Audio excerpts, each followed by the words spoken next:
চ্যাটজিটিপিকে জিজ্ঞেস করা হলো পৃথিবীর সকল ধর্ম এবং ধর্মগ্রন্থ সম্পর্কে সে জ্ঞান রাখে কিনা। তার উত্তর ছিল সে পৃথিবীতে প্রচলিত প্রধান প্রধান ধর্মগুলো সম্পর্কে বিস্তৃত জ্ঞান রাখে। অর্থাৎ সে জানায় ইসলাম, খ্রিস্টান, হিন্দু, বৌদ্ধ এবং ইহুদি ধর্মসহ ইত্যাদি ধর্ম এবং যথাক্রমে তাদের ধর্মগ্রন্থ কোরআন, বাইবেল, বেদ, ত্রিপিটক, তোরা ইত্যাদি সম্পর্কেও সে জানে। তখন তাকে প্রশ্ন করা হলো তার চোখে সবচেয়ে উত্তম, শান্তির ধর্ম এবং মানবজাতির কাছে সবচেয়ে গ্রহণযোগ্য ধর্ম কোনটি।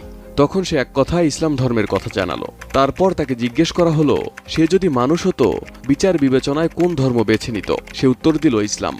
ব্যাখ্যা জানতে চাইলে সে জানালো প্রথমত একক ও সর্বশক্তিমান আল্লাহর উপাসনা তার কাছে যুক্তিসঙ্গত ও সরল। দ্বিতীয়ত কোরআনকে তার কাছে একটি অলৌকিক, বিজ্ঞানসম্মত, ভাষাশৈলীতে অপরাজেয় ও সংরক্ষিত গ্রন্থ মনে হয়েছে। তৃতীয়ত তার কাছে